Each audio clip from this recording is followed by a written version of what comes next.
looks awesome. Dude, so I was at Border Patrol today, doing some control stuff for the HVAC system. I said I was going to be off early. I like literally just got home. I was eating Burger King on the way here.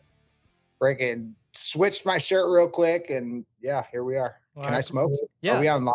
Yeah, it's recording. You're good. I can smoke? Yeah, you're fine. What about a sip of whiskey? You're fine. You're free to do whatever Go you for want. it, man. We don't care. Yeah. Hell yeah. This is super casual. Well, we haven't spoken, but my name's Nick. Appreciate you finally getting on with us. We've been watching your content and really wanting to do this with you. So glad we are finally able to make it happen. We understand the struggles of, work life. Shit changes, stuff happens. So, I mean, that's a great topic to even talk about. Like for any of these young guys that don't know, like this is a demanding career. So I'm sure we'll get into that. Yeah. Well, I mean, you came in here with a lot of good intensity. I wanted to fire up, get a smoke going, and get some whiskey going. So I think you're definitely our kind of people. Like Nick was saying, love your content. It's badass. It's something I've been following on my personal accounts, and then stumbled upon you again on our Ruction Nation account. So yeah, dude, I actually seen you guys. I think you had Liz on, the blonde welder. Yep. Mm-hmm. Yep. Yeah, that was my first. That was when I first noticed you guys. Oh, very cool. That's awesome. Yeah. Well, yeah, let's just get right into it, man. Tell us what you do. Sure. I'm an HVAC technician. I work for a manufacturer's representative. So I go out and do all the startup, service calls, warranty repairs, that kind of stuff. And commercial. It's all commercial. Yep. I don't do. If you see me doing a residential video, it's like for a homie or something. Sure. How long have you been doing it? 27 years. Well, we want to hear the history. How did you get to the current position? Just start from scratch. How'd you get into it in the first place? What my role or my current role or just HVAC in general? HVAC in general. Take us way back. How'd you get started? Way back. Yeah. Oh man. So I got hired on at this trailer intermodal logistics company, and they had a line of reefer trailers, and I could fix anything on the trailer, the diesel engine, everything except for the refrigeration side. It was just like a mystery to me. They had special technicians that did the refrigeration side, and there's this radio shock jock Mancow Moeller in Chicago. And he'd always have these commercials for this technical institute, this environmental technical institute, this school, and signed up to go take a tour. And by the time the tour was over, I was signed up. So after that, or once I graduated, they had this like job placement program. And so I was excited about that, super easy. They'll get me right into a job. I was worried because in Chicago at the time, it was like you had 1,000 people in front of you, that a lot of competition you had to compete with. Yeah. So I was excited about the job placement program. Well, they told me that like, since you're, just graduating, we can only get you paid $8 an hour. And this was back in 2001. And I was like, $8 an hour. I'm making $13 an hour now working at the junkyard. What are you talking about? So when I started going to school, my school hours were interfering with my work hours at the intermodal logistics company. So they made me make a choice, and I chose school. And once I graduated, they hired me back. They asked me if I would go down to Orlando, Florida. They would ship all my stuff down to Orlando, Florida, and I could work out of Orlando, Florida. Well, I had never seen the ocean, so I was like, hell yeah, let's go to Orlando, Florida. I was there for 4 weeks working for them, and Hurricane Charlie came through and like knocked a bunch of citrus down. And I guess we were hauling Coors beer to Florida and then loading up citrus and hauling it wherever. Well, hurricane destroyed the citrus crop and they laid me off. Hmm. So they shipped me down to Florida. I was there for 4 weeks and then they laid me off. Dang. So my neighbor hooked me up with this guy named Norman, and he was like a superintendent type of position at a residential HVAC company, and instantly threw me in installs. I didn't know what the hell I was doing, but they helped me, they coached me, and I stayed with that company for 13 years. Was that company was in Florida or? Yeah. Okay. Yeah, that was in Florida. I got all whacked out on drugs in Florida. It was, Florida was a freaking party. But I would work all day. I'd get scrap money every day from doing the install. Immediately go out and buy my drugs. And I did that out of those 13 years, did that for 7 years before I actually hit rock bottom. And got out of Florida, sobered up, and immediately came to Arizona. I've been here since 2013. Good for you. Yeah, thanks. That's really awesome. So yeah, I've been sober off the hard drugs Mhm. since 2013. But when I got to Arizona, I took a job with a commercial contractor. So I went from residential light commercial straight into commercial, big commercial. And I stayed with that company until February of last year. So about 11 years at that company. So I'm like a loyal dog. But after I left that company, I took a 6-month hiatus, and then just recently took my current role with the manufacturer's rep. Very cool. Where is Yeah. Arizona home for you? Dude, I will be buried in the sand for sure. Yeah. That's awesome.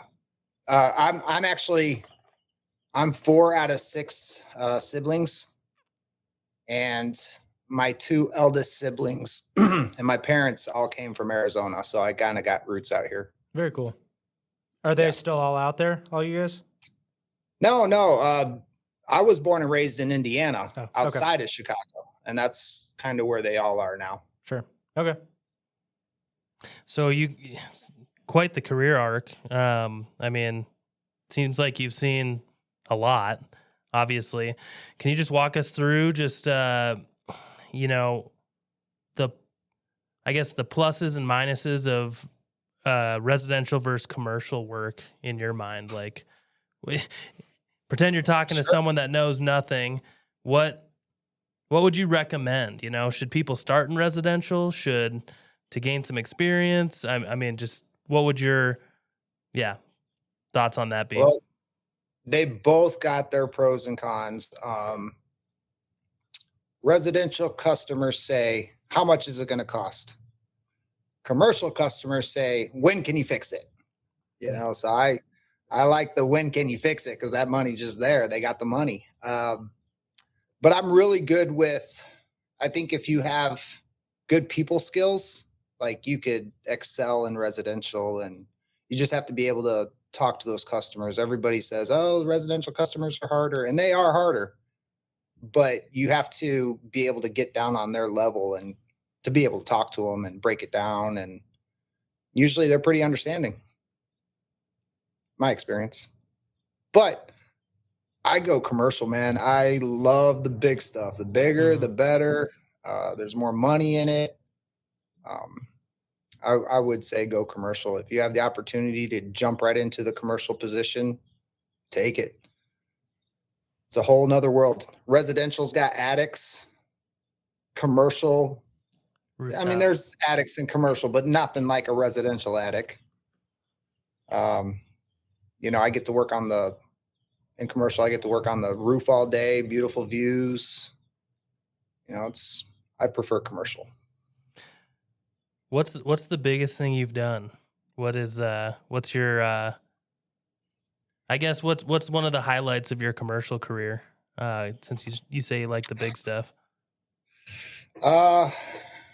Recently, before I left my last company, we had this mass exodus of employees, and I was actually acting service manager at the time. Well, they took me out of the service manager position to I was the closest thing left at this company that had the wet side of mechanical and had that experience. So they put me in a position finishing this freaking 30-story high rise middle of downtown Phoenix. I think it was challenging. I got kicked off the job right away for cussing out the general contractor, project manager, whatever his position is. Would you like to relive that story? Can you share what happened there or why? So I'm a chameleon, right? Even though I was, big shot out of my company on site, I was wearing the high vis. I got thrown on the job and didn't even have a chance to introduce myself to any of the general contractor or other subcontractors there.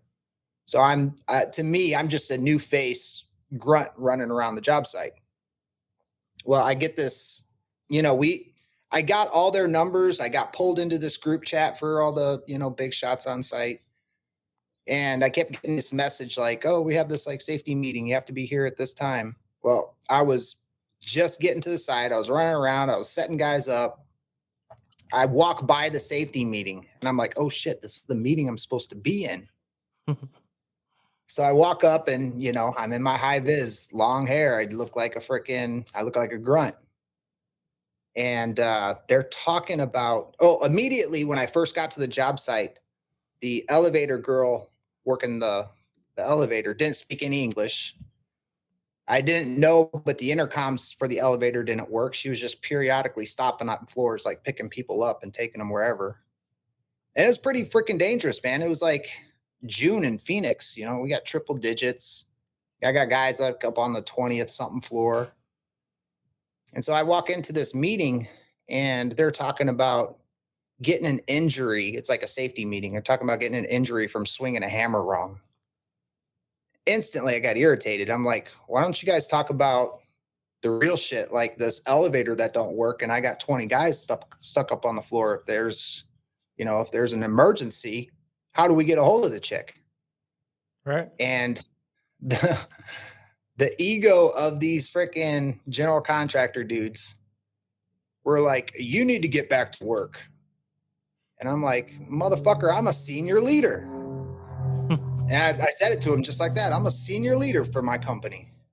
Right. And they go, do you know who you're talking to? I'm like, I don't give a fuck who you are. Get the fucking elevator fixed. And dude, it was like getting thrown out of a baseball game. They're like, you're out of here. So I had to call the PM, my PM, and it was like, yo, I got kicked off the job. Sorry. You're gonna have to finish it on your own. 10 minutes down the road, one of the superintendents for the general contractor I had worked with prior knew me, knew my passion, and was like, Bobby, you got to come back. We need your help finishing this job. I'll talk to the leaders, just come back. Right. As soon as I got back, they all surrounded me and they're like, hi, my name is so-and-so. We didn't realize who you were. Let's start over. You're right. You have a valid point. So it was, that was just the first time I got kicked off that job. But I finished the job. We flooded the hell out of the building. A bunch of shoddy work from the guys prior to me. Flooded the hell out of the building. It was devastating. So devastating, like I thought about suicide. But yeah, we finished that freaking job. Man, we can't just brush over because I've been talking about this for a long time. It's been years, and it's kind of come up a lot of times just within these last couple of podcasts. This industry will chew you up and spit you out. Mm-hmm. What have you done personally to just maintain your sanity, make sure that your bootstraps are tight, and that you're still here, obviously, and I'm grateful for that. But how do you maintain? I took pride in the grit that no matter what, I wasn't going to give up. And that mentality got me through a lot. Right. But Would you say that? it's so easy. It's so easy to just give up, and I'm not the one to give up. I'm going to fight. Yeah. So that's what I literally had to get up every morning and tell myself, just keep going. Right. How long did that low period last for you?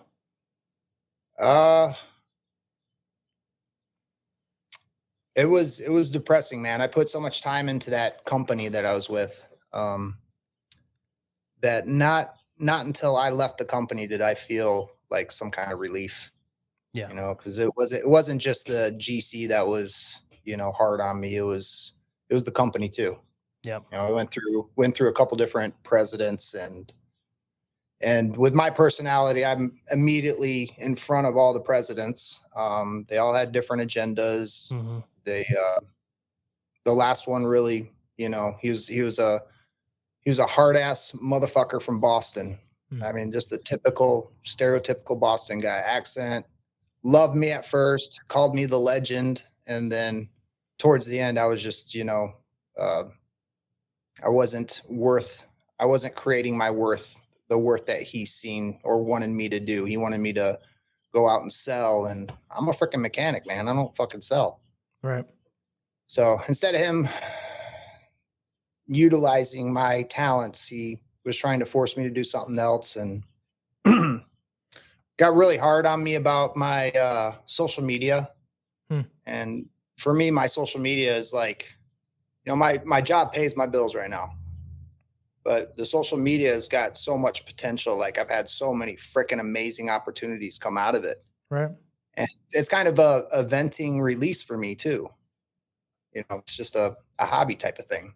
Mm-hmm. And when they started busting on me about my social media, I'm like, man, you're going to yell at me about the stuff I do on social media? Fuck off.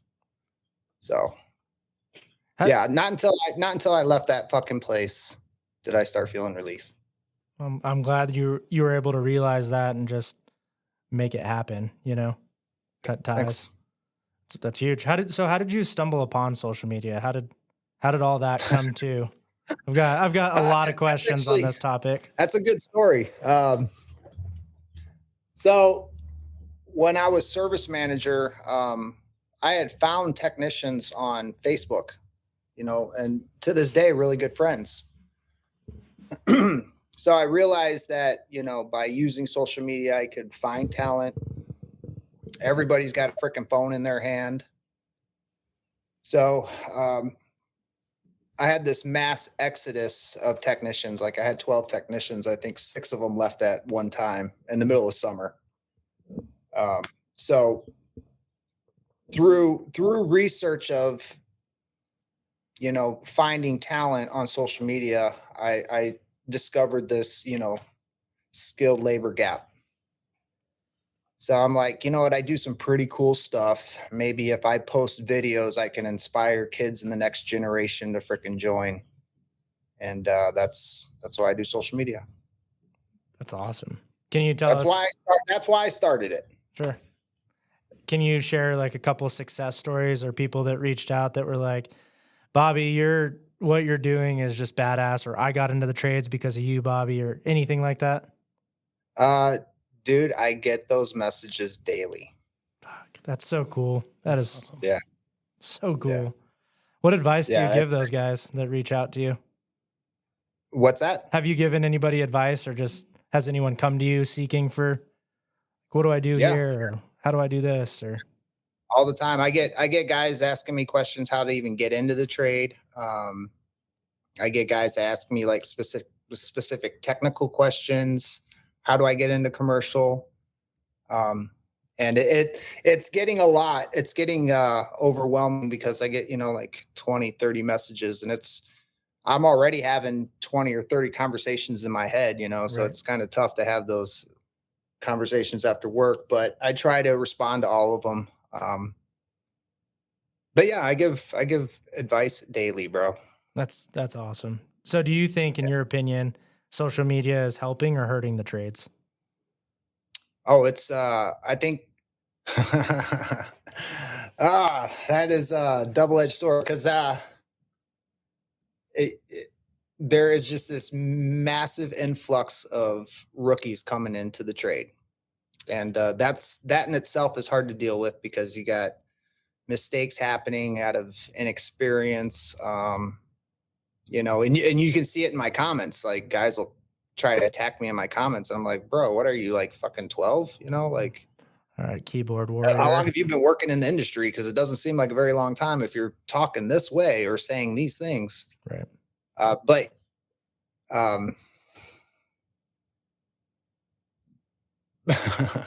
but I think it's helping. I think it's helping because I think 10, 20 years from now, the trades will be in a good position. Right now, it's just this roller coaster of not enough people and then rookies. There's a ton of rookies out there. It's a tough time right now. But overall, I think it's beneficial. I think some of my videos that I push out, they're helping people. Perfect.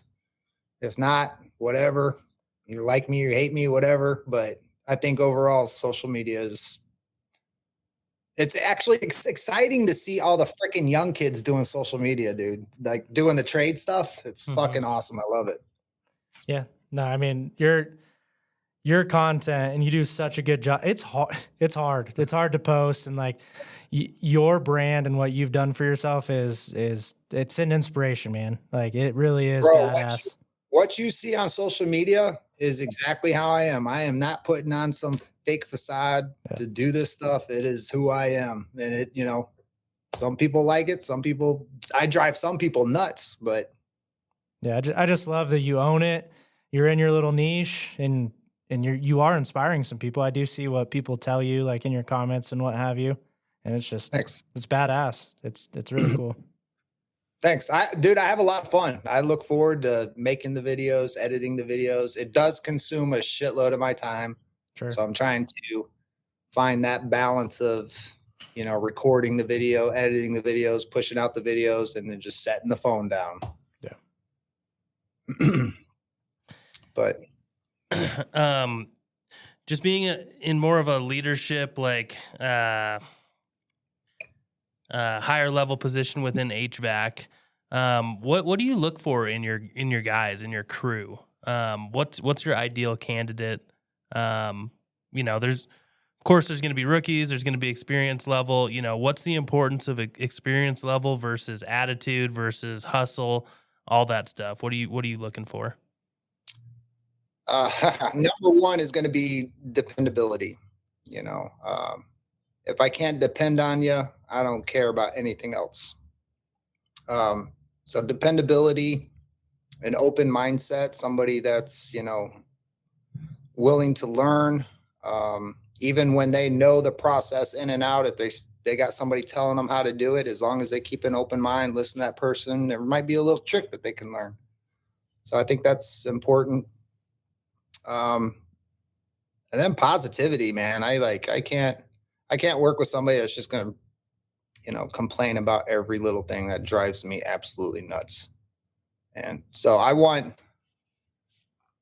the skill set, man. Like you can train a monkey how to do this shit. I want somebody that's positive, got a good culture, wants to be here, wants to learn, wants to invest in their future. That's what I'm looking for. And dude, I'll take a pizza boy. The pizza boy is fucking, I'll teach him how to use a Sawzall the very first day. But yeah, I'm going to say number one, dependability. That's obviously the most. You can't get around that. That is the most. And kids nowadays are so bad about being dependable, bro. They're so wish-washy. Mm-hmm. So hopefully some of my social media can help, change that. So yeah, I mean, you threw out all character type, traits, no really, hard skills. Character is something that can't really be taught. You can learn stuff over time, but yeah, I mean, that we hear that overwhelmingly, that dependability and just your character in general is more important than the skills you come in. So, yeah, I mean, with the positive attitude, dependability, and the right character, traits, you can go far in this industry, whether you're HVAC, electrical, plumbing, whatever. We just hear that all the time.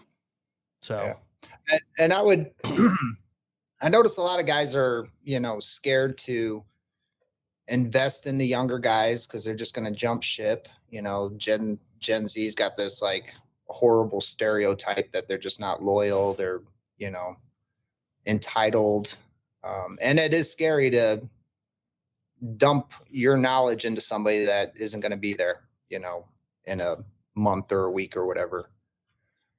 And I used to get frustrated at employees when they would go to leave, right?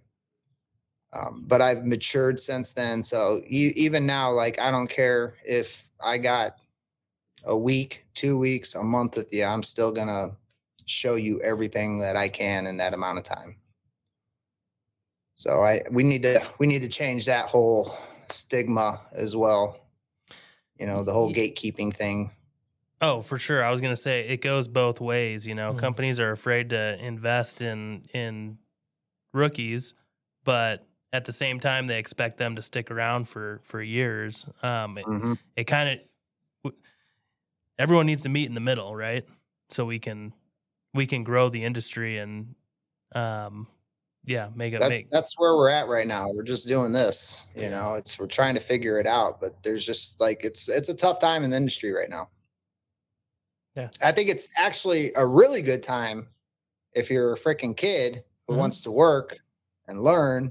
Like you're already just those two things. You're a kid, you want to learn, you want to grow, 3 things. You're already like above 90% of the kids in your demographic.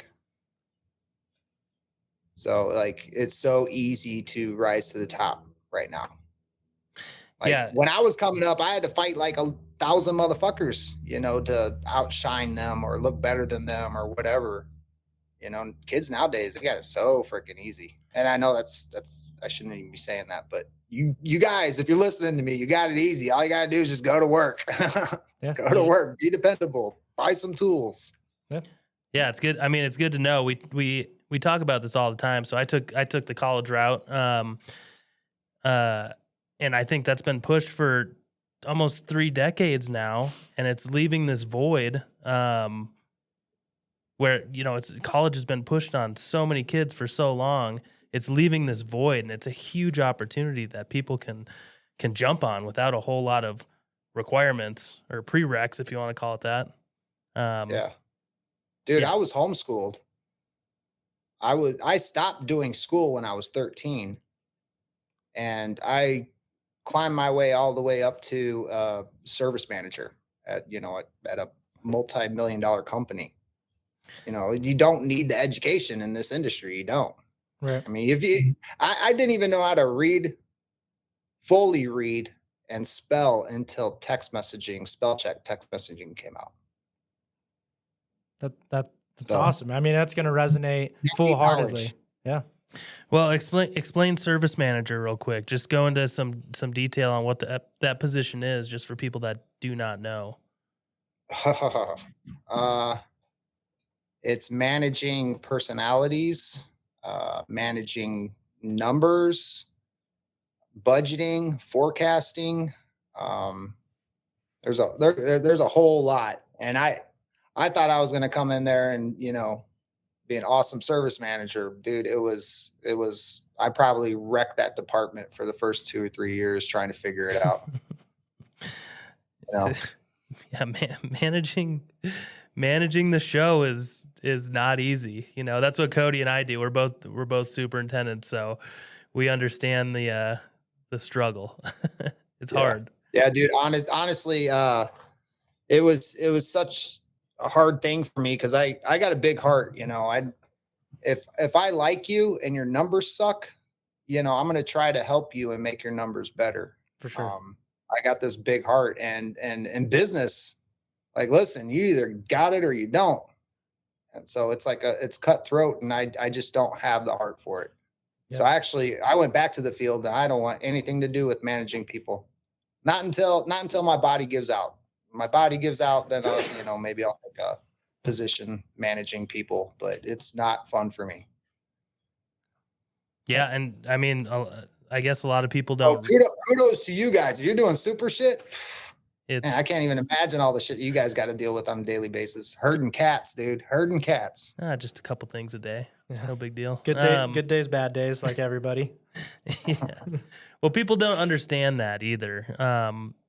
You know, a lot of people our age and the kids that were pushed to go to school and whatnot, they're always going for this management position, but it's not as pretty as people think. I mean, we look at the guys in the field and we're like, holy shit, that'd be awesome to be up on that rooftop framing that deck right now. Like, that looks like fun. Not It is fun. exactly. So yeah, I mean, The best part about service manager were all the vendors coming in giving me hats and stuff. Yeah, that's cool. Free swag's awesome. Yeah. Yeah. I mean, we just talked about it. Nick and I released a special last Friday, and we just did a quick and dirty, just quick tidbit into each other's like mind, just asking each other questions, our arcs, and just him and I came from two different ends where I didn't go to school. It was a school of hard knocks for me. Nick did go to college, and we still ended up in the same place. And he took things that took me a little bit longer to get to, and then there's the hands-on stuff that I had, just numerous trials and tribulations, if you will, that he never got. So the balance and just seeing what the industry does and how it pretty much just takes everybody to the same avenue is fascinating to me. But Dude, it's endless. It's endless. There's so many opportunities in the trades. So many opportunities. there is. And a lot of, I'm thinking about doing a series because I did spend 6 years in the office. A lot of the guys in the field think that when their body gives out, they're going to go to the office, or if they get the opportunity, they're going to go to the office, man. And it was an eye opener for me. I couldn't joke around like I used to. Had to watch what I say. It was a huge eye opener. Well, there's just you don't know that world until you're in that world, The politics, it's freaking crazy. It's like a game of Survivor, bro. You're Sure. like, you see people running around like building alliances and other people stabbing each other in the back. It's so cutthroat. I'm sure there's good businesses out there, and there's, working in the office can be easy, but dude, I had to learn Excel. Like I barely knew how to turn on a laptop when I went into the office. Right. And they teach Excel to freaking, kids in school. Mm-hmm. So Yeah, everybody gets feels your whole life going into the office is going to be a hard ass time. Yeah. I mean, sorry. Oh, I was just gonna say it's tough. The mental strain too. If you're working in the field, it is hard on your body over time. There's no getting around that. You can wear out your body if you overwork it. If you're doing this for decades on end. But on the flip side, I mean, the mental stress of being in a management position is, I would say just as hard.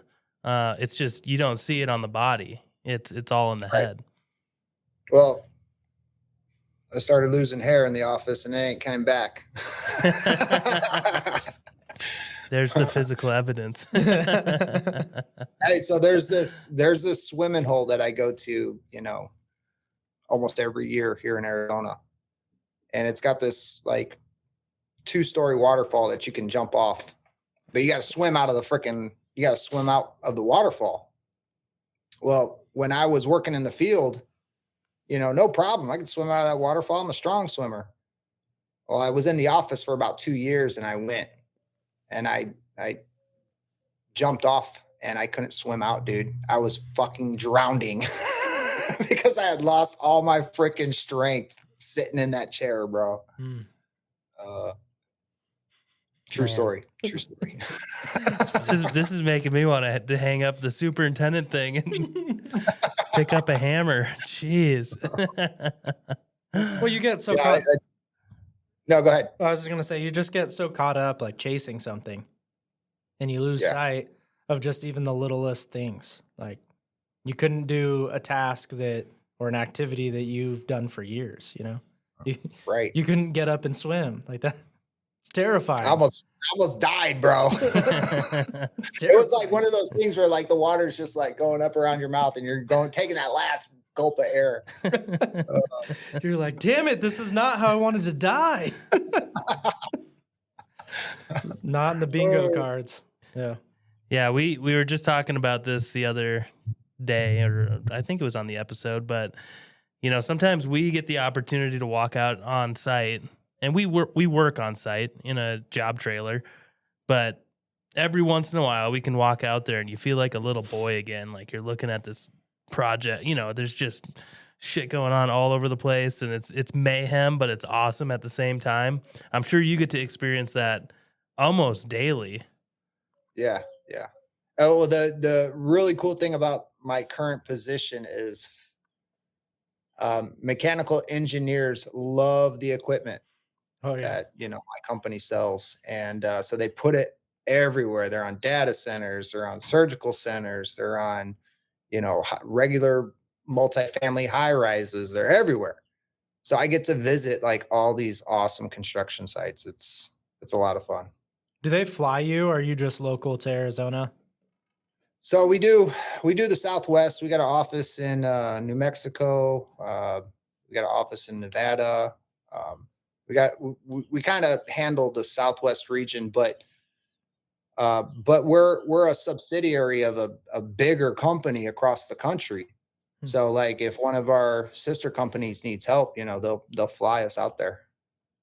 I think I was in North Carolina freezing my ass off. I think November. Freezing my ass off in November. So yeah, they fly us around.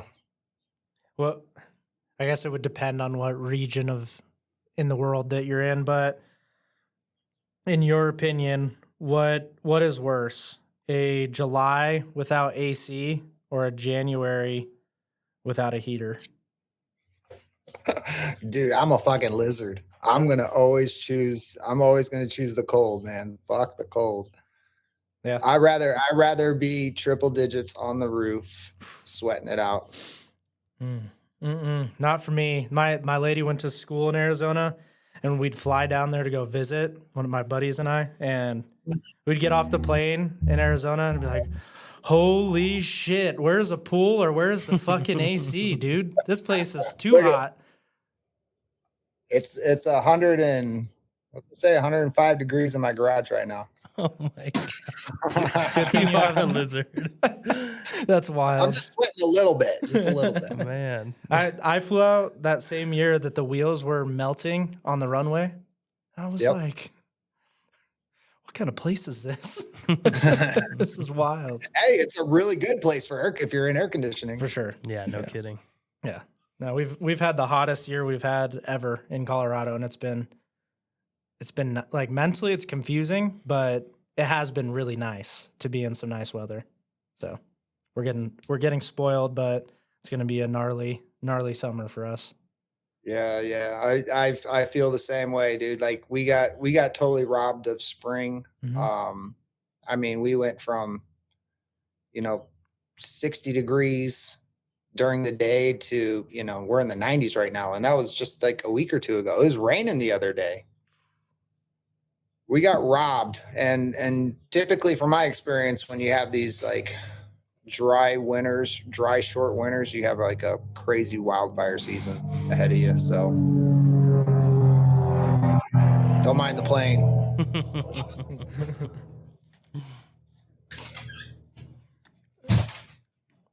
Since it's 105 degrees in my garage, I figured I'd leave my door open, get some air in here. Yeah.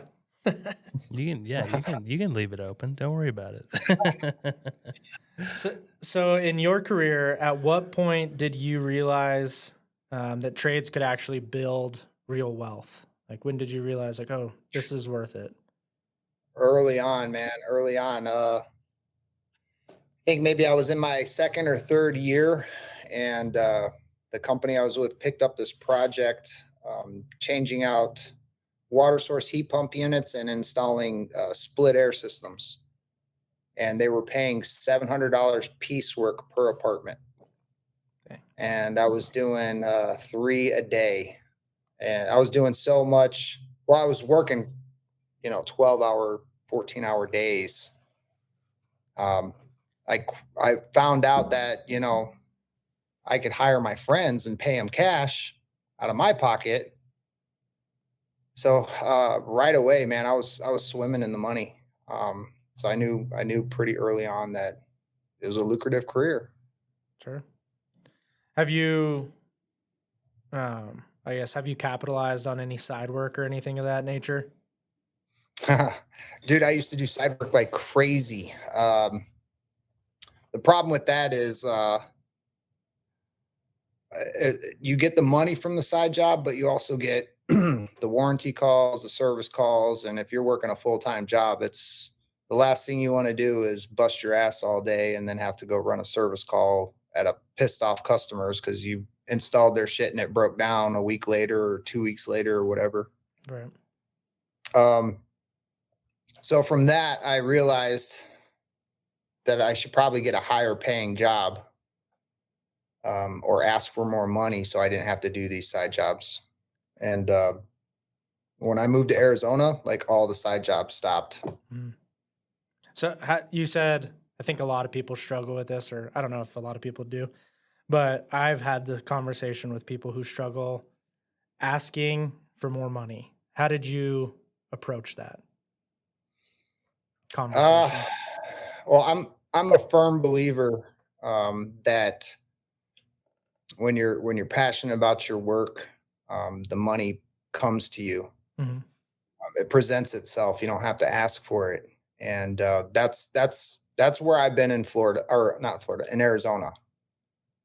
In Florida, I was on drugs. I don't really have anything to, I kind of stunted my growth in Florida. So I was just taking what I could get. But immediately took like $10 more an hour, just switching states.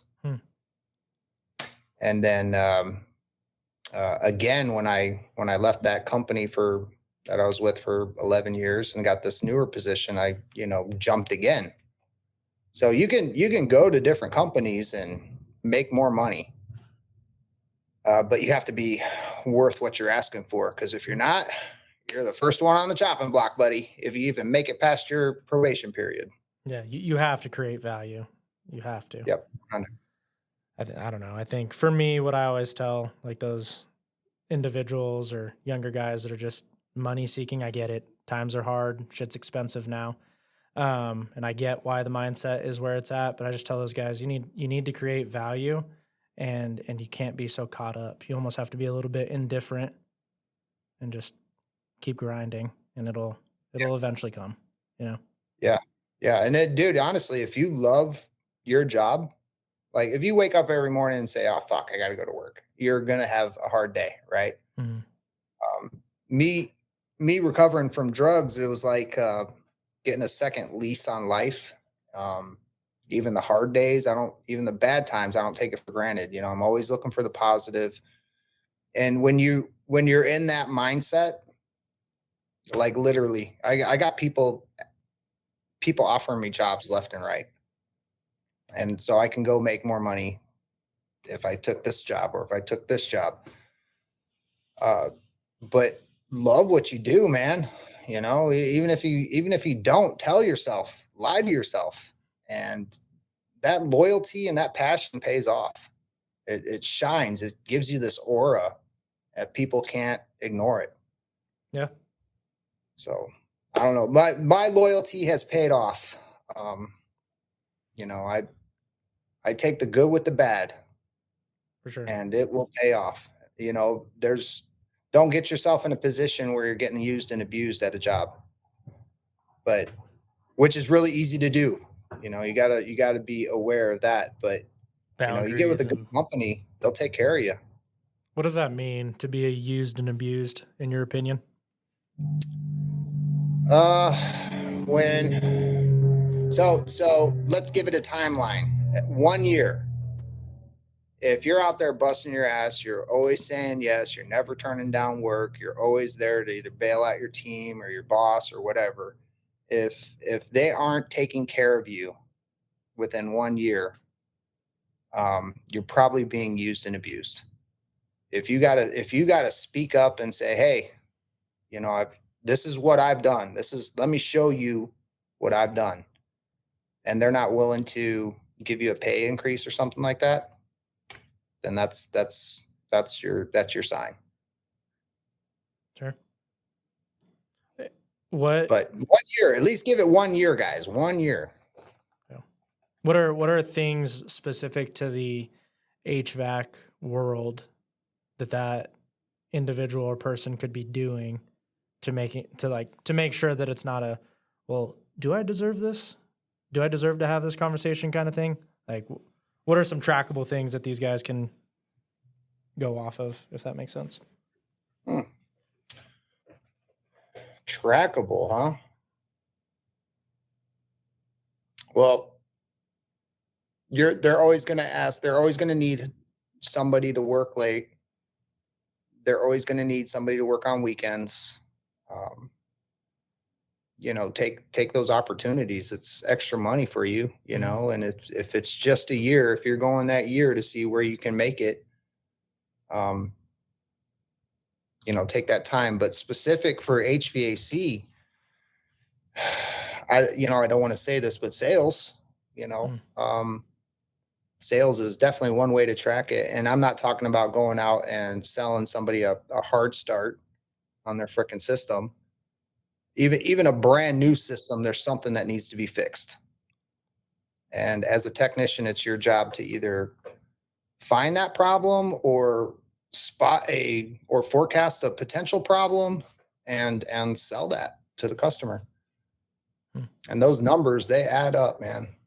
I think when I was asked to be service manager, I was averaging a gross profit of $16,000 a month. Oh, damn. Yeah. Yeah. And I wasn't, dude, I'm not a crooked person. Like, I'm just going out there like, here's the problem. This is what we got to do to fix it. You know, this is going to cause a problem. You might want to do something about that now. And then if they don't, and it breaks down a year later, then you could be like, I told you so. And then they trust you for life. For sure. Yeah. It's building up that relationship. But yeah, if you work for a commission-based company, get the fuck out of there. Yeah. I mean, some guys like it. Some guys like that used car salesman type of business, but sure, it's just going to drag down the industry as a whole. Well, I mean, there's a bad stigma, right? Like all across the board for us blue collar knuckle dragger folk, you know, like it's just, we need to figure out how to make us be reliable as an industry. And yeah, I don't know. I do think that's part of the problem. It's honesty, man. Yep. All you gotta do is be honest. You just gotta be a real motherfucker. Treat that customer like you're fixing your mom's AC. Yeah. Yeah, you should. I love that. You should approach everything as if it was your mom and dad's or your grandma's house or whatever, you know? Unless you hate your mom or dad or grandma, then you're gonna have to find something else. Yeah, like it's your own house or something. Yeah. Don't go in there and fucking burn the place down. Yeah, that's true. Yeah, disconnect the duct, have some carbon monoxide leaking in or something. Oh, jeez. Wow. Sorry. Are you sleepy? Yeah. That's awful. I was going to ask you, so you said that loyalty to your companies that you've worked for has really paid off for you. What about the kind of economy as a whole? Have you lived through any like ups and downs with the economy that affects the blue collar trades, or has it been pretty consistent the whole time? Dude, I think service work, maybe not talking installs or construction. I am talking strictly service is recession proof. That whole 2008 crash really hurt a lot of people in construction. I didn't feel it at all. I was making my paycheck. I was buying my drugs. I didn't feel it at all. Service is definitely 100%. recession-proof. If we have an economy crash coming or hit us, it's really going to hurt construction. Mm. But service will always be there. People will dig at the bottom of their piggy bank to get you to their house to fix their AC. And you always have that as a fallback, or you could always go and do that as a HVAC tech doing construction, new builds, commercial. Economy takes a shit. You could always fall back on your skills to go into service at that time. 100. Yeah, it's it just kind of worked out in my favor that, you know, I've hit these different facets of the industry.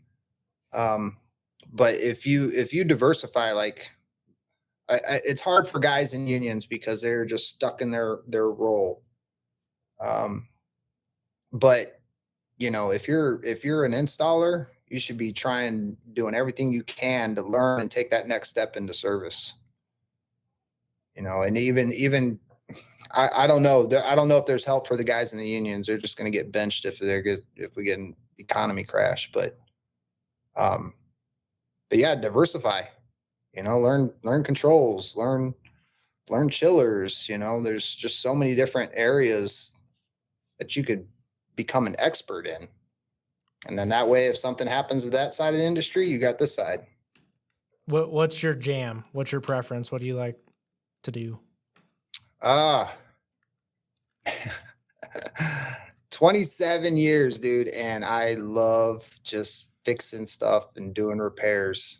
I can, you know, turn my brain off and just go on autopilot and just groove out and fix some shit. Yeah.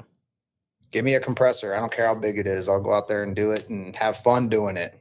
I don't care if I got to rope up, you know, hundreds of pounds of equipment. I'm going to have fun doing it. It's better than sitting in an office. For sure. For sure. What's the coolest? Poking at you guys. What's the coolest rooftop that you've worked on top of, or your favorite? Good fucking question, dude. There's so many.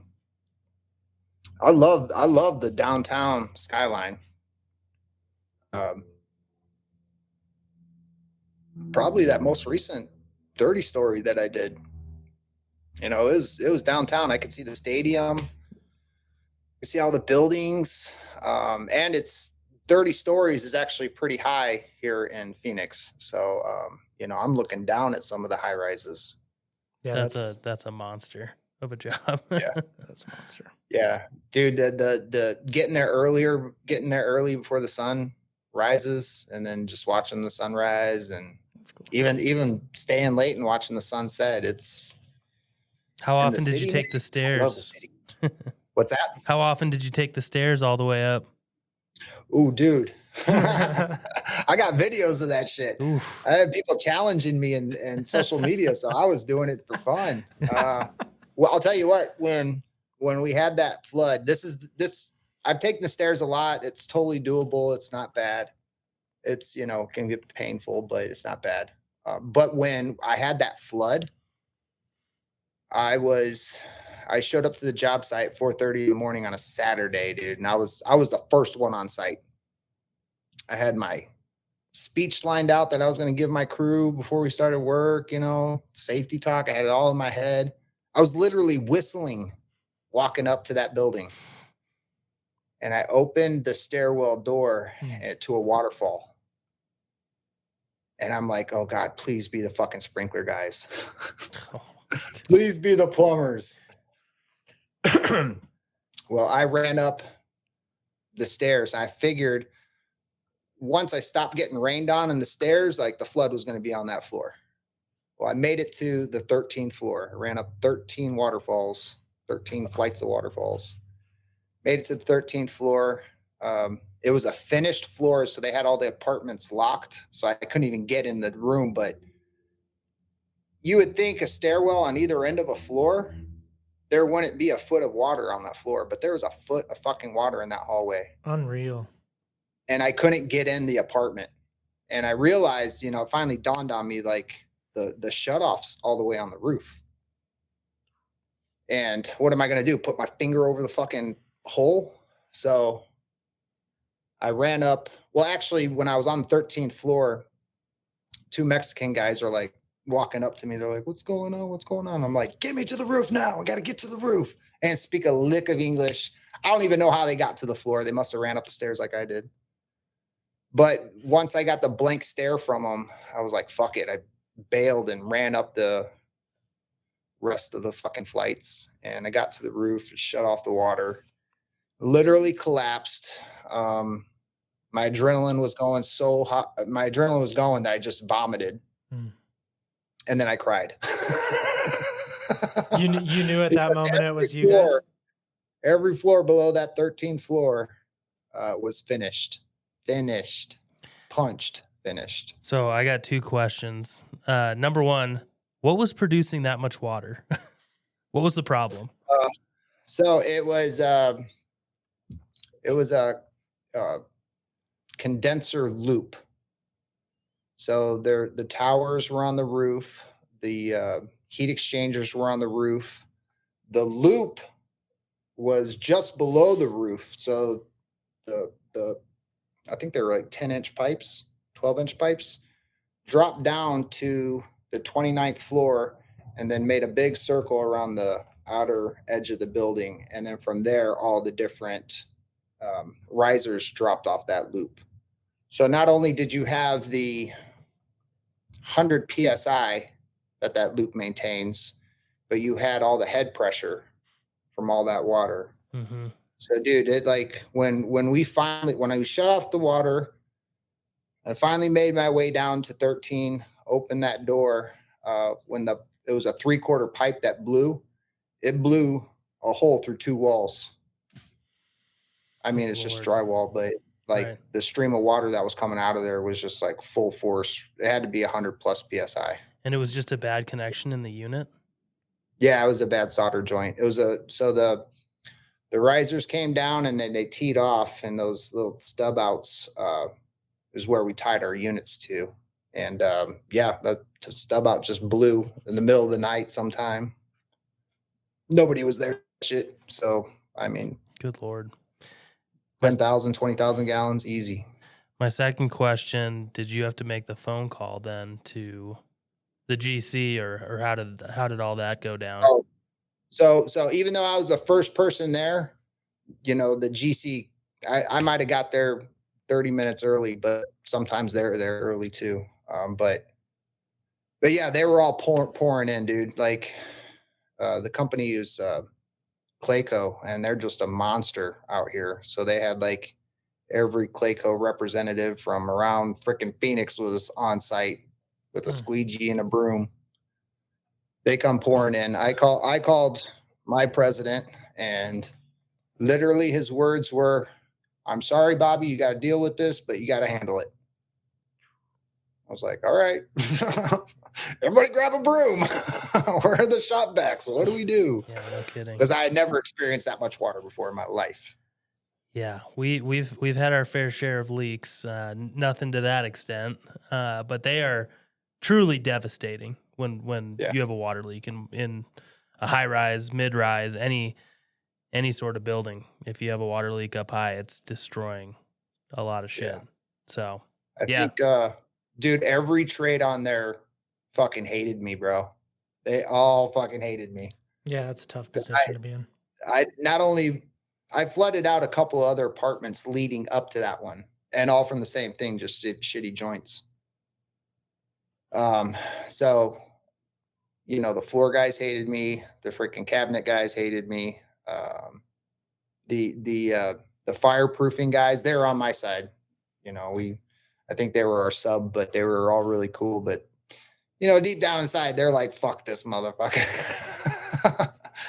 What do you mean? They just get to do it again?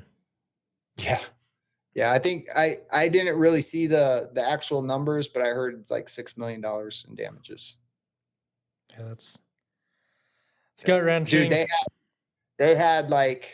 they flew in all these Venezuelan people from California, and there's just like this huge army of restoration people. And of course I had to work with them to the end of the project.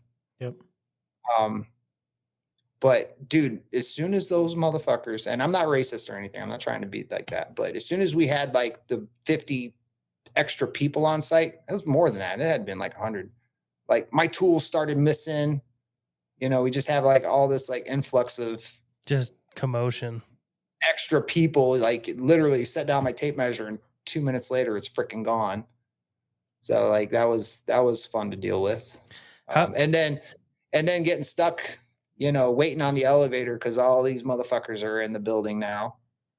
Then there was a lot of pressure on me to hurry up and get the AC back on because not only is it like August, or I don't even know what time of year it is, summer, but the humidity from all that water, all those people, dude, it was a freaking sweat box.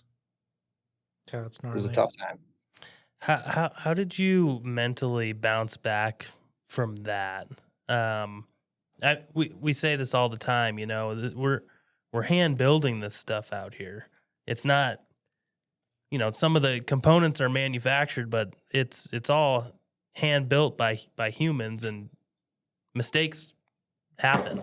You know, that's why insurance exists. But it's hard on the guy that makes the mistake. We've all been there. So how do you get through that? How do you bounce back? Dude, I turned into a rock. Like you couldn't move me no matter what you could say to me. I acted way overconfident. But literally I took pride in the grit that, you know, no matter what happens, you know, that I'm not going to be moved. But yeah, the hardest part was trying to convince the owners and the GC that, you know, I did it. I fixed it. They just would not.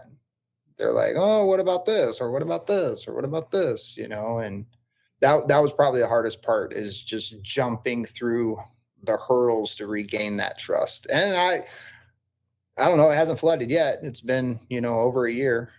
So, but I do have fucking nightmares.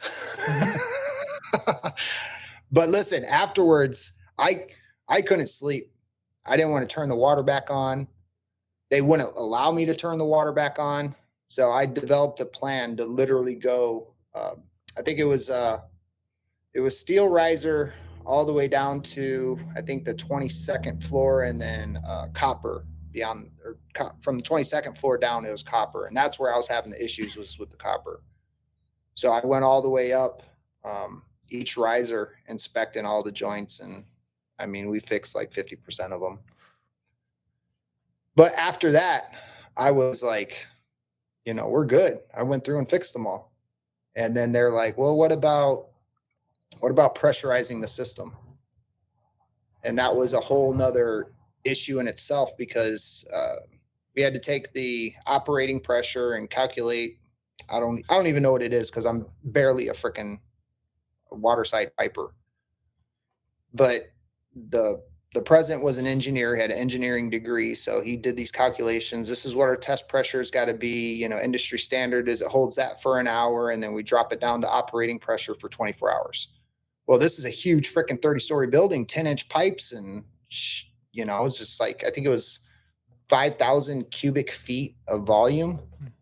And air compressors, the big old commercial air compressors, only go up to 150 PSI. And I had to get it to like 180 or something like that.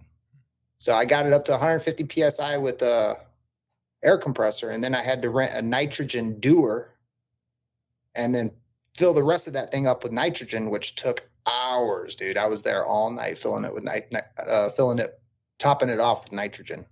Jeez. But it held.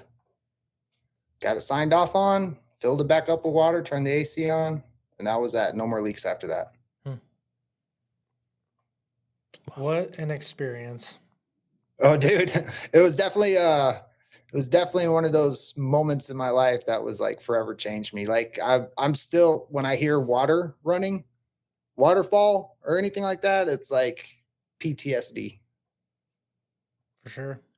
Yeah, I've had my fair share of experienced leaks, and I do definitely understand the PTSD component of it. Sounds silly. Like I have told people, like, oh man, that sound gets me a little like weird or whatever, like on the job site. And everyone just looks at me like, okay, dude. But I just don't know if they've lived something to that volume. Like, granted, 13 stories is a little bit different than my 8 stories, but like, what the heck? Like, it's devastating. It's catastrophic, you know? Yeah. So, Dude, only when you, because I tell people that too. But when they're like, damn, you know, me too. I'm like, you're a real one, bro. You've been through the shit. it's just such a weird thing. Like, yeah, okay, cool. You had a couple leaks, but like hearing you talk about 13 stories, punched out units, and I'm just like, yeah, I mean, water is only second to fire, really. You know, like it's almost just as bad. You know, Bro, it was, they literally gutted. Yeah. They gutted everything. you said the R word, and I was like, oh, restoration. Oh no, those guys coming in is never good. Never good. Bro, they flew like all those, I'm going to keep calling them Venezuelans because that's what they were, but they flew them all in from California. They didn't even drive. They flew them all in. So it was like the flood happened, and the next day there's just this army of fucking people. And I'm like, man, I'm just looking at, I'm seeing dollar signs. That's what I was seeing. But yeah. And then Phoenix is so crazy about their fire prevention. Like all the penetrations had to be resealed. They had some crazy spec on the shaft walls. I mean, it was a tough job. But there is a video of me after all of that. And I had gotten kicked off the job. So I was gone for like a month, and I came back to the job for something. They called me back. They needed me to put out a fire or something. And I came back to the job, and it was like a homecoming. Like everybody was like, Bobby, Bobby. So I had my GoPro on.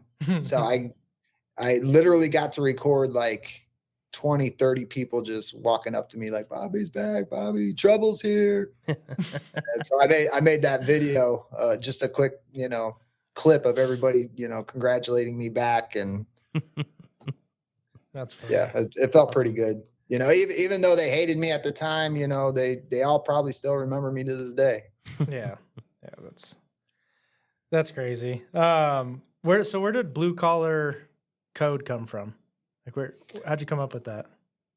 So I was thinking like code as in like code book, but instead of like mechanical or, international plumbing code, it was going to be like codes for, a blue collar worker, like, don't use the white washcloth.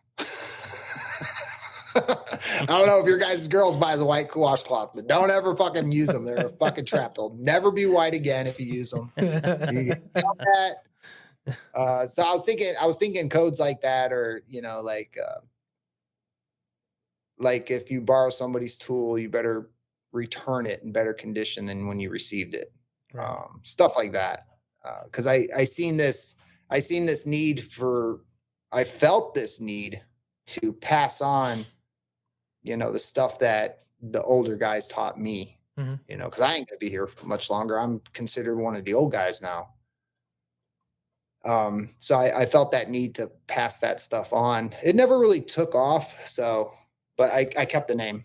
Yeah, no, I think it's awesome. Well, Thanks. For the listeners that we have that don't know, why the banana?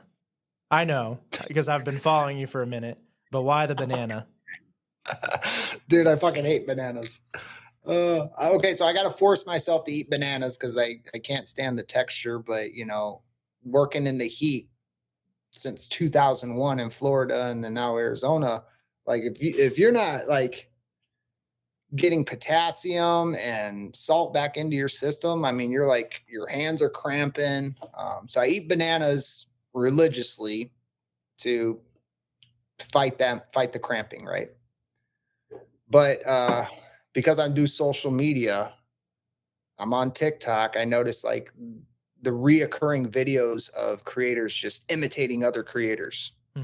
And it's so freaking cringe. that I wanted to call them out, you know, any way I could. So I made a video where I was like, you can't call yourself a creator if you know, you're copying somebody or something like that. And so I took 2 bananas and took a bite out of 2 bananas, and that was it. I'm fucking the banana guy now. But I got so much engagement from that video that I'm like, oh, I hit a freaking nerve, you know. And then bananas are kind of taboo because of the shape. Yeah. In construction, a full-grown man don't catch a full-grown man eating a banana, you know. So I hit this nerve with my audience, and yeah, I'm just riding it out. No, that's great. You found something that works. Yeah, that definitely, dude. I got on the daily. I got people sending me just like in my DMs. Like sometimes they'll tag me, so I'll repost their stuff. But sometimes it's just a fucking photo of my DM of a dude holding a banana. Like, what the fuck?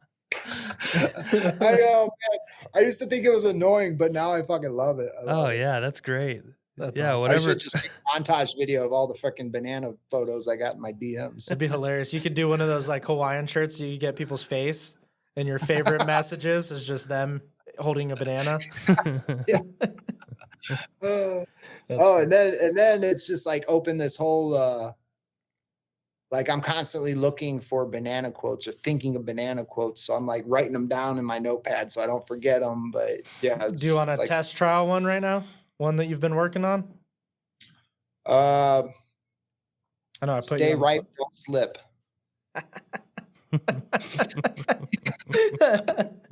No, it's corny. It's corny. It's good. Corny's good, man. It Corny is good. sells. Yeah, corny does sell. That's funny. So I know we were just talking about the flood, but what is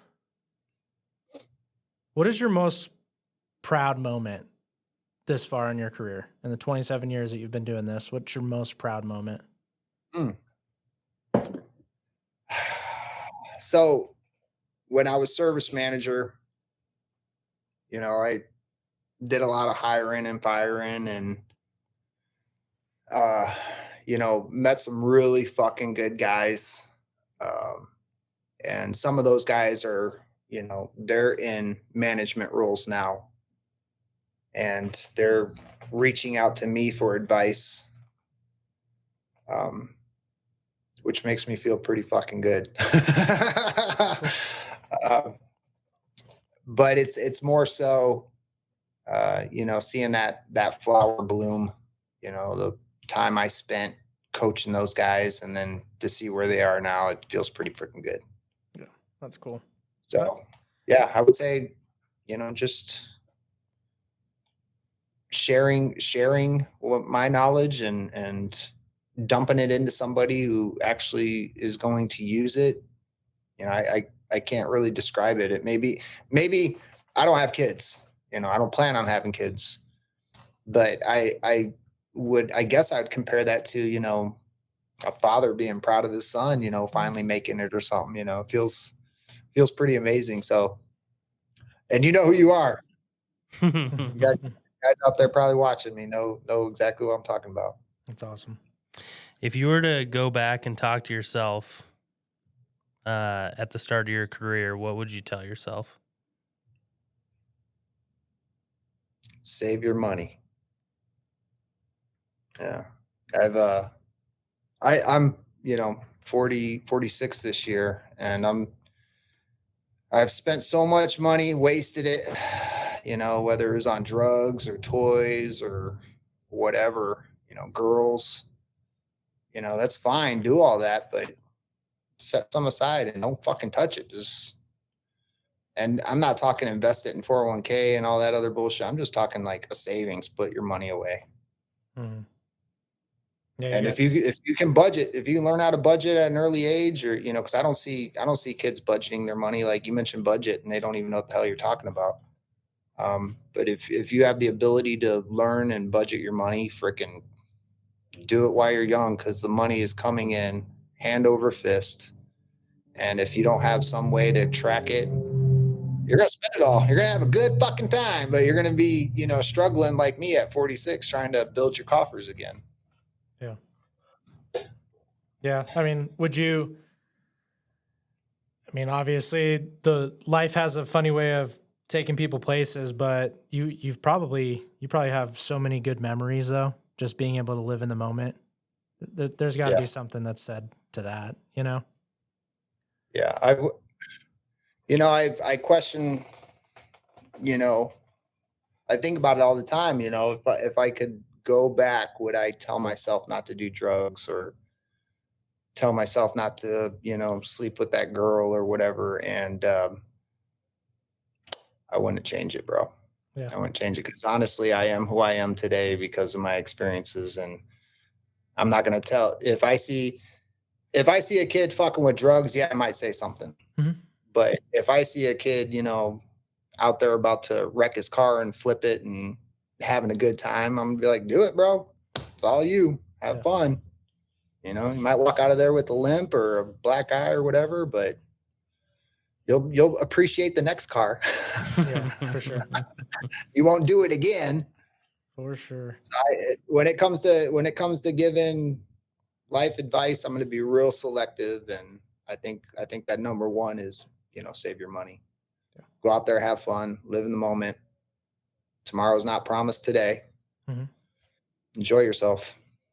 Yeah, you can't take the money with you. So,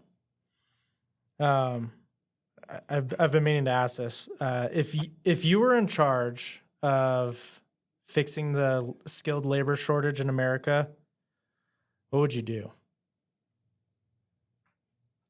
How would you fix it? Dump a ton of money into it. Dump a ton of money into it.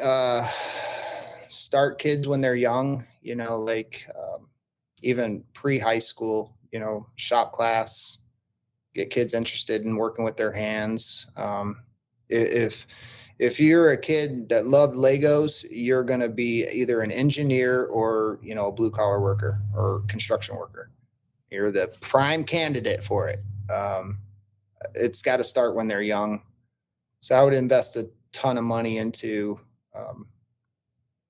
making that public, promoting that. Like Mike Rowe does a fucking great job. Mm-hmm. What Mike Rowe's doing is I just wish he had a bigger reach. For sure. And I think that one of the things that is preventing him from reaching more people is kids are getting exposed to it later in their life instead of earlier in their life. So I'd focus on them kids. There's a Paige, All Trades Paige. You guys heard of her? No. She's got like kids books on being a tradesman. Oh wow, that's really cool. Yeah, she's the first one that I've seen that are like targeting kids and the parents of these kids with these books that she's written. That's awesome. That's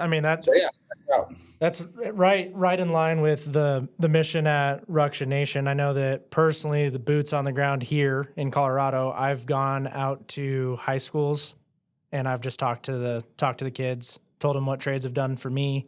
Talk about how I wish it happened for me in high school. It did towards the end when I was like, all right, sayonara, I'm gonna work. But I just wish I did graduate. Yeah, I did. I graduated high school, barely, but I did it. I got a diploma. But I just wish I wish I had some skills coming out of high school, which I had none. I just hopped on with the person that hired me, and I was a laborer, and I just have always been like kind of a why guy. Why is that like that? How do you do that? Can I do that? And that's just taken me to where I am now. But it's one of the 5 big pillars for Ruction Nation is the kids. Community outreach, trying to get people really interested in Ruction Nation, really interested in construction, really. So, dude, I had no idea. Yep. So hell yeah. Congratulations. That's our main mission. It's also to give a voice to people that don't get to really talk or share. Social media allows us to have people like you and many other awesome individuals that we've gotten to talk to share their story and how they came to. And we, in the 21 episodes, we've gotten to hear almost the same thing, just in terms of the advice that people are giving and just how happy they are for what blue collar or being a blue collar individual has done for them. The craziest part of everything Cody's saying right now is every single person that we've had on wouldn't change a thing. Every single person has said that. And we didn't even ask you the question. You just said it on your own. It's so cool to hear, you know. Obviously, everyone goes through hard times and struggles and hardships and whatnot. But yeah, you're looking back on stuff. You're like, holy shit, I would not be this guy if it wasn't for all that stuff. Yeah, dude. Honestly, I think a lot of that'll come with maturity. Yeah. You know, but dude, that's fucking awesome. Yeah. So you guys target kids too. In a not so creepy way. I'm doing it in a different way. I'm like doing the social media way. Yeah. Right. No, I also wanted to thank you for doing what you do. I think it's extremely important. You know, we've talked about Mike Rowe as well. And yeah, I've always watched his stuff and thought it was really cool. I think it's a little more targeted now with all these social media avenues and what you're doing, what we're trying to do. You know, it's going to reach a lot of people. So thank you for doing all of that. I mean, we know it's a lot of work, but it looks like you enjoy doing it, if I'm being honest. Oh, it's fun. It's fun. And we enjoy the shit out of doing this too. So awesome. No, it's important. I've said this over a handful of times now. Every 5 people that are retiring, only one person is replacing them. It's a problem. There's you said 46, correct? Is your age? So you have 27 years of experience. I mean, what's the oldest person that you're working with right now? Like, what's the median age of your crew, you know?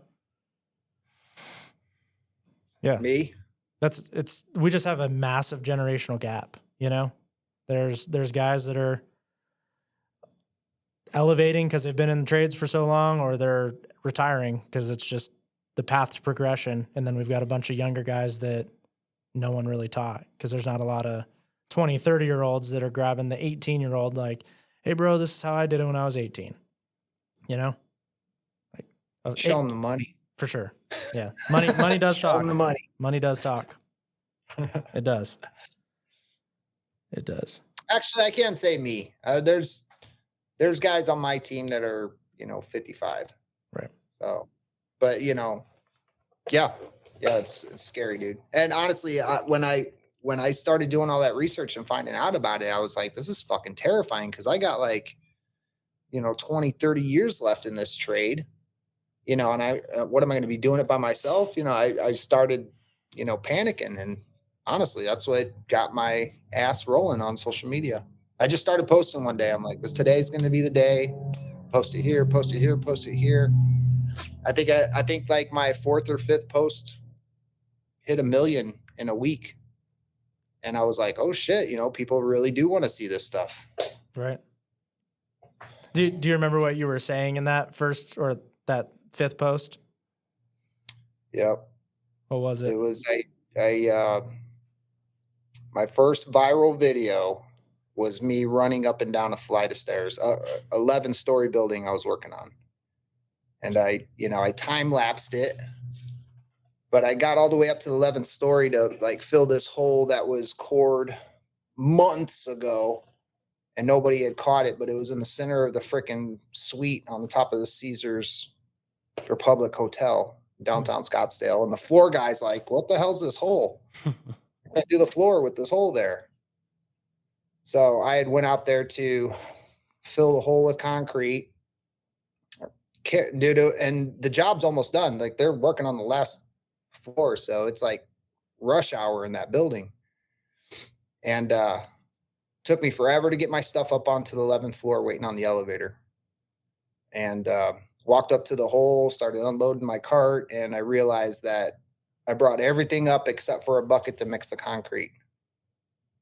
So I let out a fuck, and then I didn't want to wait on the elevator. So I ran down the stairs, ran a half a mile to my truck for a bucket, and then ran back, took the elevator up, but then got back to the hole, and that was it. I think I time lapsed it to like Benny Hill music or something like that, and because it was a comedy, it was a freaking joke.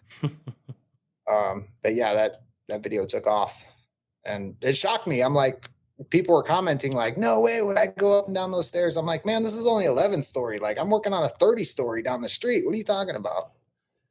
But yeah, apparently people will avoid stairs at all costs.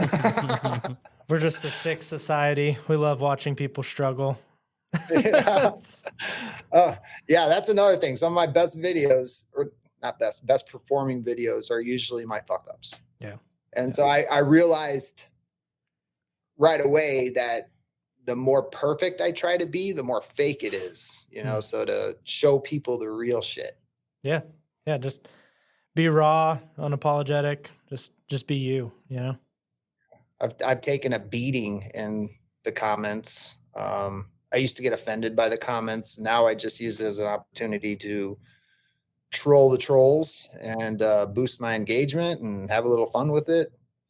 Yeah. So people really get thrown off when they're like, "Oh, you're not an experienced HVAC guy," and I'm like, "Dude, if you want to see my belly button, I'll show it to you." And then they're like, "What the fuck?" And they'll be like, "You're gay," and I'm like, "Oh, dude, you haven't seen nothing yet." And bro, it's like I'll just keep going. I'll just keep baiting them, and then like the most recent one is this kid. I mean, he looks like he's freaking, you know, early 20s, but he said something to me like, "Oh, if you're gonna get shocked, then you're not a real technician."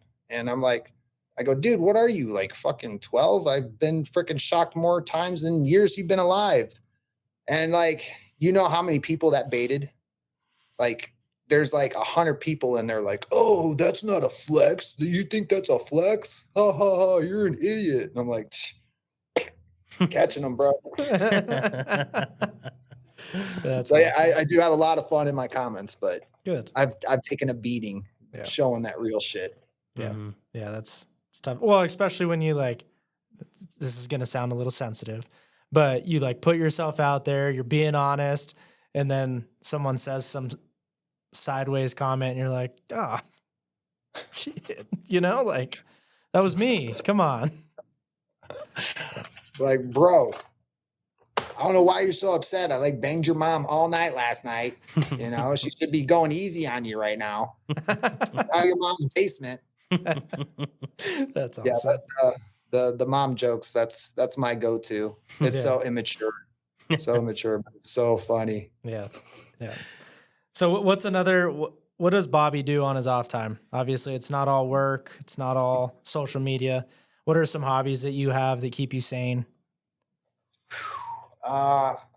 Nature. I'm a gem and rock hunter. Okay. And then I do a little bit of lapidary. So I'll collect the rocks and gems and I'll come back to my garage and I'll customize them. That and guns, man. I love shooting guns. Going out and just. Your most recent videos are badass. I was with like the hard hat veterans. Yeah, with the hard hat veterans. Yeah, they're awesome. I've talked to a couple of the guys over there, but it was so cool seeing your video. I was like, holy smokes, this world is so small. That's insane. Yeah. So yeah, if you're ever out in Colorado, we'd love to take you shooting. Oh yeah. All right. Yeah, let us know. Oh, yeah, dude, I'm going. I got surprise family coming in this Friday, and I am using it as an excuse to expel my current stock of ammo and restock with some fresh ammo. So heck yeah, we're gonna be doing some shooting this weekend. Good. What's your go-to gun? I got a crush on wheel guns right now. Okay. So my most recent, probably my most expensive, is my Colt Anaconda 44 Magnum. That's badass. It's a lot of fun. That's really cool. It just weighs a freaking ton, dude. I can't carry it on me because it's like, 25-pound gun. Can't keep my pants up. That's unreal. That's unreal. But I love wheel guns. My everyday carries a snub nose 357. Okay. Smith & Wesson.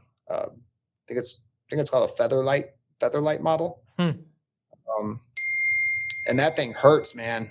That gun, you shoot a 357 out of the bullet and cartridge weighs more than the whole freaking gun. That's wild. Is that me? You guys dinging? Is that the alarm No, I think saying show's over? no. not on our end. Yeah, I don't think we're getting it on our end. Yeah, Really? those little conceal guns are pretty tough, especially higher calibers. I mean, those things go wild when you fire them. They're Yeah, tough. dude, I love it. Yeah. It freaking hurts. The one thing that gets me, it isn't the vibration that gets me, it's the trigger guard. It bounces off my other knuckles.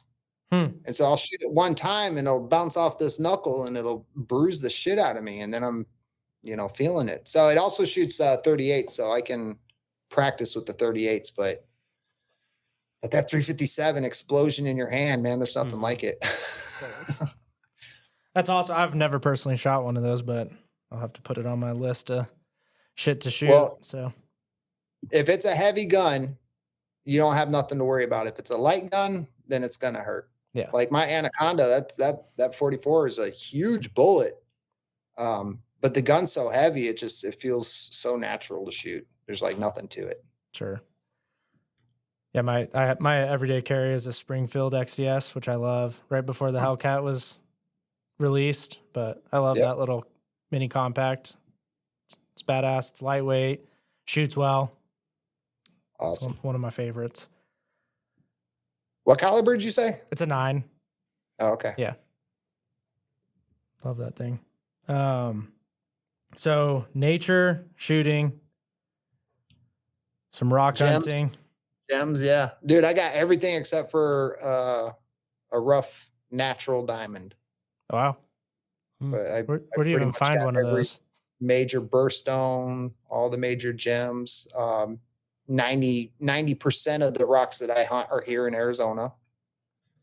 What I can't find here in Arizona, I'm, buying online or something like that, or buying from Peridot's real big here. And I got a Peridot buddy and he's got his own mine. So he trades his Peridot for other gemstones. And then I'll trade with him for those rare ones. What is it called? It's like petrified wood. Is there a name for it? We find them on job sites all the time. Other than like the scientific name, I don't know what the scientific name is, but yeah, there's tons of petrified wood out here. That's have you ever found any like old arrowheads or anything like that out there?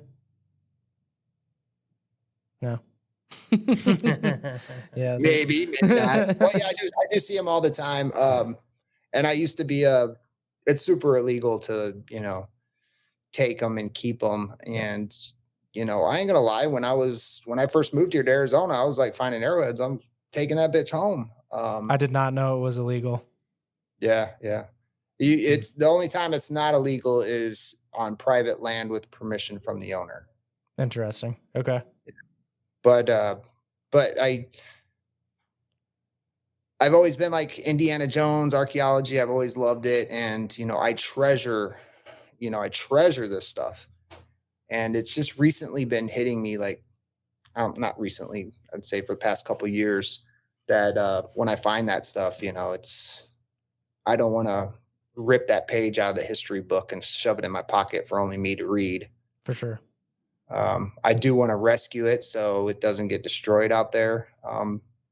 But then I don't want to take it, So now when I find the stuff, I'll just video it. I got the video of it and maybe I'll molest it, but I'll put it back. Yeah. But yeah, I do see them all the time. I see, I've seen some like super itty bitty small because they were hunting quail out here. So they had these little bow and arrows just to hunt quail. I mean, the smallest arrowhead you've ever seen, dude. That's so cool. And then I found big ones too. And I'm trying to think like big, kind of like a shape of a spade, Mm-hmm. in the suit. And I'm like thinking like, what are they hunting, with the arrowhead that big? Right. baffles me because it wasn't mountain goats. It wasn't horses. It has to be like prehistoric or something. That's wild. Yeah, that was wild. You had a thumb pop up. Yeah, did you see that? I did. Yeah, I'm trying to think what animals would be that big in Arizona. I mean, we do have rams and bighorn sheep. I think back in the day we had camels. So it had to have been a What big about game. elk or bear or anything like that? So we do have elk, we do have bear, but where I found this was down here in the valley in Phoenix. So like Interesting. however long ago elk were down here, or I don't know, big game. It had to be big game because I don't see. It must have been a spear or atlatl piece or something. I don't know. It's wild stuff. But yeah. But I get a lot of peridot, Apache tears, garnets of all different types. You got aquamarine up there by you. And you got it's the orange quartz. Yeah, I've seen. Yeah, there's lots of citrine. Citrine. You got smoky quartz up there. You got a lot of good gems up in Colorado. Yeah, I just don't know enough about it. It's definitely some stuff that I like looking at them. I know my grandpa liked to collect. He liked collecting a lot of rocks and had a big old collection. But well, honestly, the gem thing came from looking for arrowheads, because you go out there and you're going to find a triangle rock and you're going to think it's an arrowhead.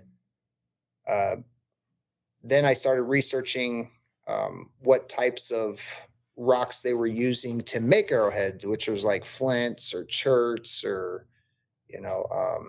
chalcedonies, stuff like that. And so like every arrowhead I've ever found, the arrowhead's been a different color from all the other rocks. So like, it started making sense. Like they were using these specific types of rocks. And then from there, now I'm looking for different types of rocks. And I started finding gemstones and stuff. oh wow. And that's how the gemstone thing came. Dude, I wish I could pan over and show you my collection, but it's pretty extensive. Yeah. I hoard more than anything. You should send me a picture. I would love to see it. I think that's awesome. Oh, yeah. Okay. Shoot me a photo. Yeah. That'd be cool. Will do. Couple closing remarks just so we can get you back to your day and your night and all that. What is one thing you wish people understood about your work?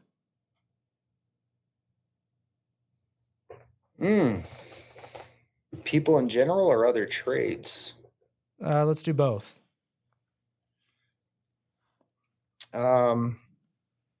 Electricians can't do my job. I can do their job. Same with plumbers. Don't tell me you lay fucking shit pipe and you're going to come freaking do some refrigeration. As far as normal people, it's a really good fucking question.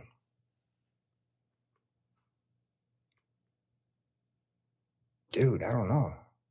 I'm fucking stumped. I'm like drawing a blank. I guess, what would you tell two superintendents for a general contractor? How would you tell us to do our job better to make HVAC individuals more successful?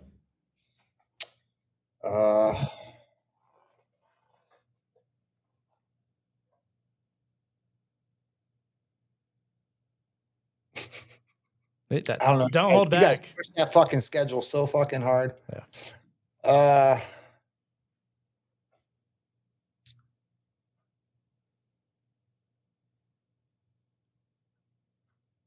I don't know. As a HVAC guy,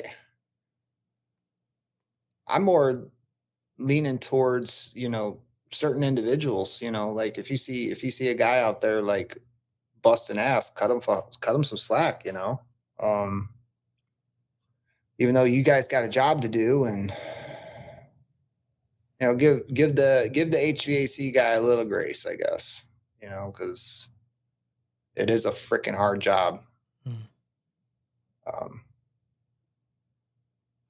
I've got an answer That's for good. you. That's good. I'm stewing about this because I never ever thought like.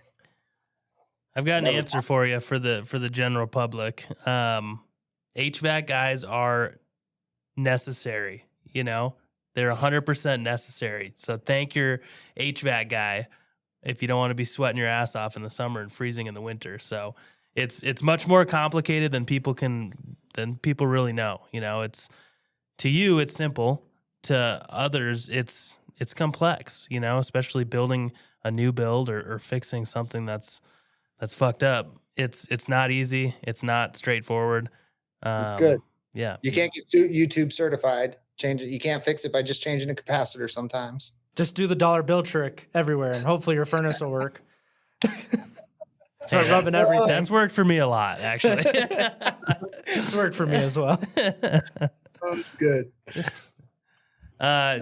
Just to close this thing out, we like to give our guests just a opportunity to say anything they want. If you want to thank anyone, if you want to shout out to your viewers on your YouTube channel, you know, the floor is yours for a minute or so. Yeah. There's a lot of people I'd love to thank. You know, my girl number one for putting up with my shit. My mentor when I first started, Norman Slagle. I'm like his age. I'm right about his age when he hired me. And now he's, you know, feeling the physical effects of being in this trade for so many years. Poor guy. But yeah, dude, he helped me out a lot. My current coworkers for, you know, putting up with me.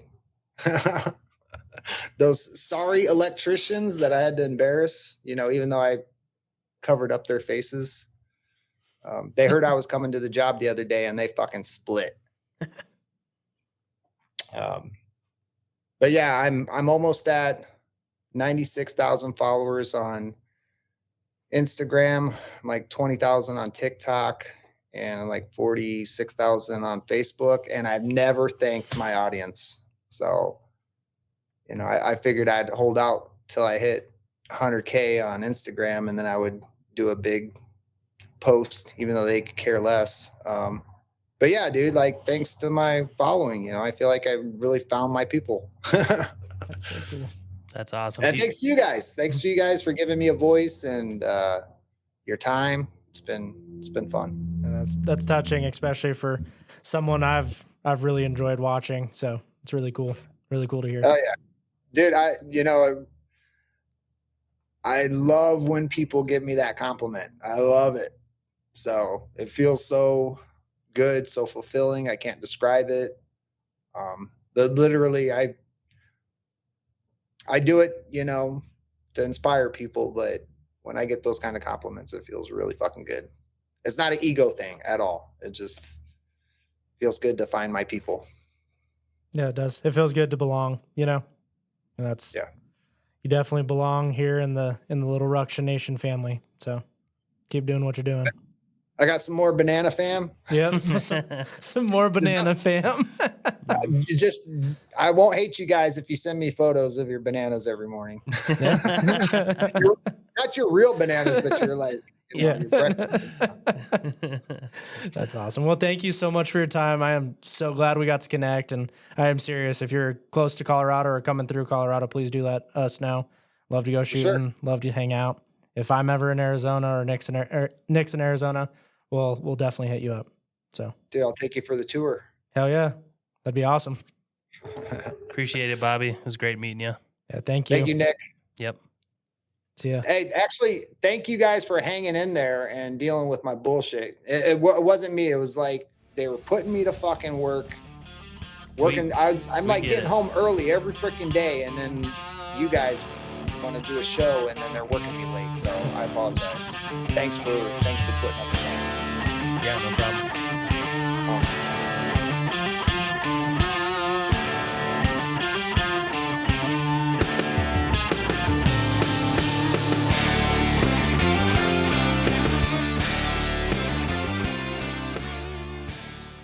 Did I screw it up? No, dude. It was good.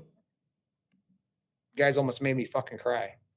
I'm an emotional motherfucker, bro. We should have kept going. I think everyone is, man. I think a lot of tradesmen are. You put on the tough guy act at work, but you know, We're just a bunch of bitches. This Shit's hard. Yay! Yeah.